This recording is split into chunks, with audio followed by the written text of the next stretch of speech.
Alright, today I'm going to show you how to change a fuel filter on a 2003 Ford Expedition. The first thing we're going to do is relieve fuel pressure so it's nice and safe to work on. Okay, now the first thing you want to do is start off with a cold engine, and that way it's safe to relieve the fuel pressure like we're going to do here in a second. And also because in hot engine, even though the pressure's been relieved, will actually produce a lot of pressure because of all that fuel and the fuel rails on here and the hot soak heat coming up from the engine. It will actually repressurize it big time, and it'll spray out in your face down there when you're changing the fuel filter out. So you definitely don't want to do that. So start with a cold engine. We're going to relieve the fuel pressure, and then you can go down below and change it out safely. While we're talking about it, the other thing is lighting. What you want to use down there is a LED light, preferably something that's not hot like an incandescent or halogen, because those get any kind of fine mist of the fuel spray onto them, it'll actually ignite and be a big fireball right in your face down there. It's very dangerous. You want a nice cool running LED light like this one right here. It's nice and bright. So what we're going to do is we're going to go over here and find your Schrader valve. Hopefully you can see that. You see it right here? That it has a little cap on it, and there's a Schrader valve there like your bicycle tire or your car tire, and you just simply press the middle of it, the pintle in there, and it will relieve any kind of fuel pressure out of the system on here. And just make sure you have a rag around this area to catch any kind of fuel coming out of there, and we'll be set to go going down below. Okay, now on the driver's side under the rear door, okay, you come underneath here and you'll be able to see the fuel filter location right there under that plastic housing.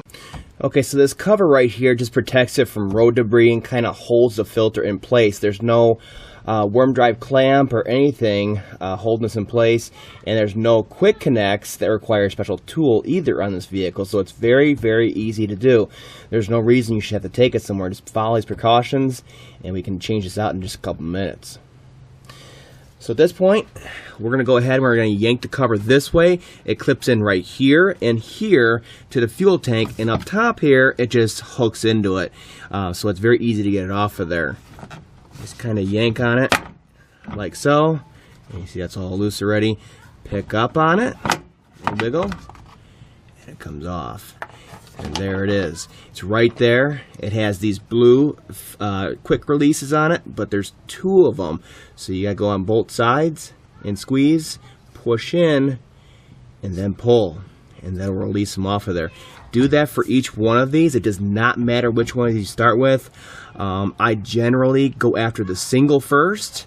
I'll let it do its dripping and all that, and I bring the filter back and I drain out onto a rag or a drain pan, and then proceed with actually changing it out. Also, if you have compressed air, it's a good idea to blow out the area around here so you don't introduce any contaminants into the fuel system or the O-rings that are supposed to seal our new fuel filters. So we're gonna clean them off with paper towels here. That's all we have. Okay, here we go. We're going to put the rag over the fitting. We're going to move it back and forth just a little bit so it breaks free if the O-rings are stuck to it. We're going to push in on these, and we're going to push in and pull out all with the rag on top of it. And this is the time where it's good to have some eye protection. And you're going to have to push these in quite a bit to actually be able to just get them off of there.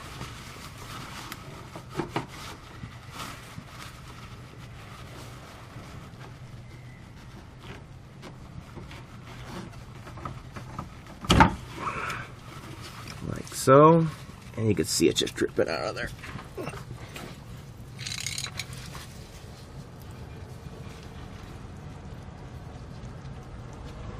Get you a little better view there.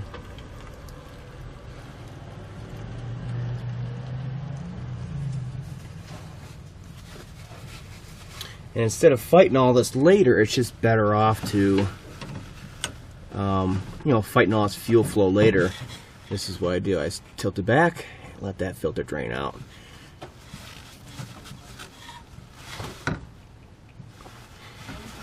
Same thing, clean your fittings here, like so.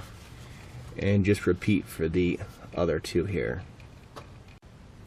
Now, as you can imagine, the front one's a single size line and a single output, whereas the rear has two fittings on it, and they're of different size on here.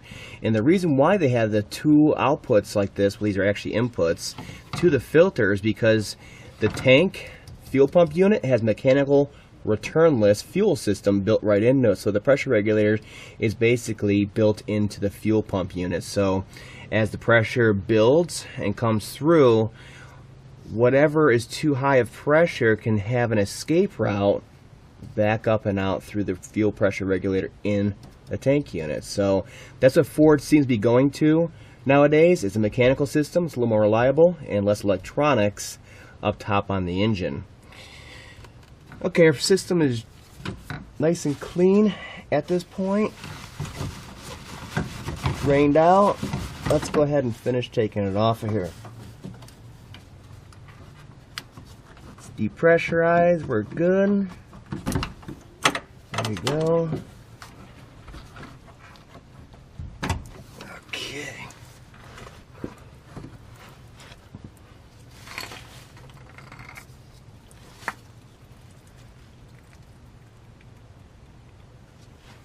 Now, if I didn't mention it already, it's a good idea to have nitrile gloves so that you don't get, fuel soaking into your bloodstream and your skin and all that.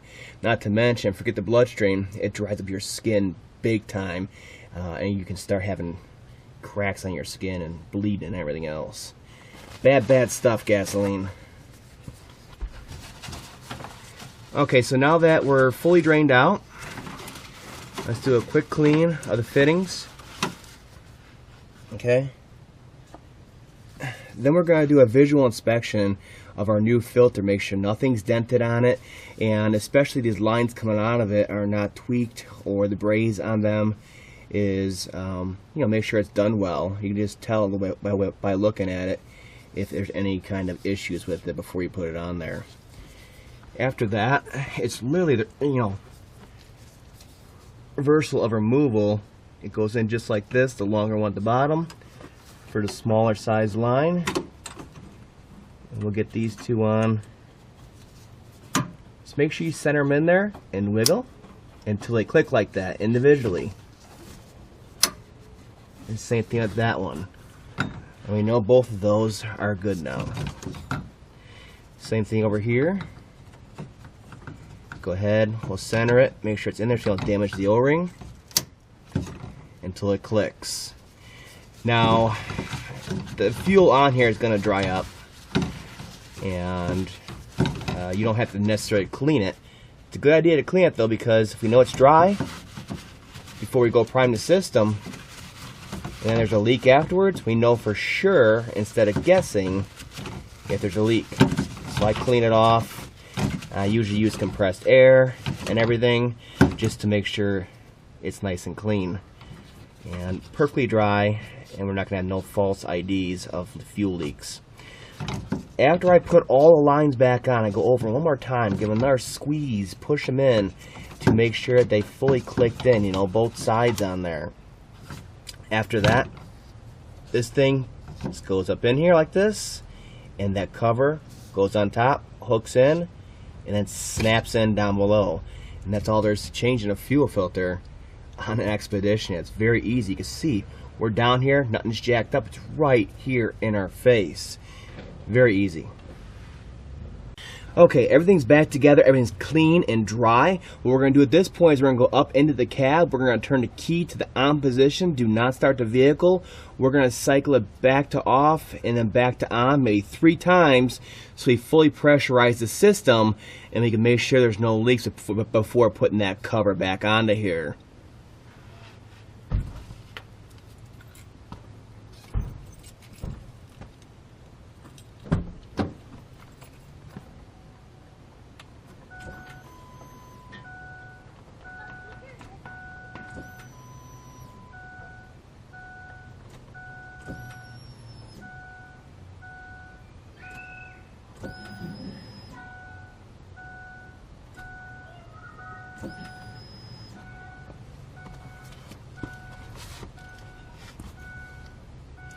third time's a charm. Everything down here looks a-okay.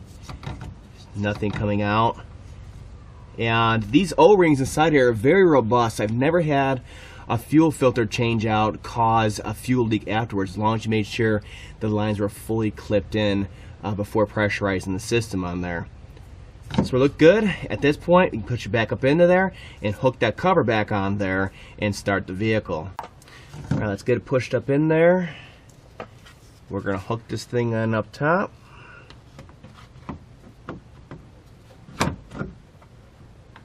When it comes back down, you should be able to see down below here, it'll line up. And you should be able to just push on it and it'll snap in just like that. So we're snapped in over here, and you just gotta make sure you snap it in over here and it'll be set to go. Give it a quick tug and make sure it won't come off of there afterwards. Besides that, we're set.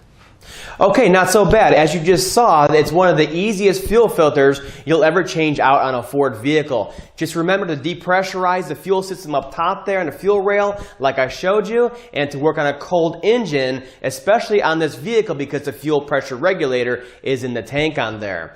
I'll link down below to the fuel filter from Motorcraft on Amazon because they usually have the best prices, free shipping right to your door and all that, and it of course helps support the channel.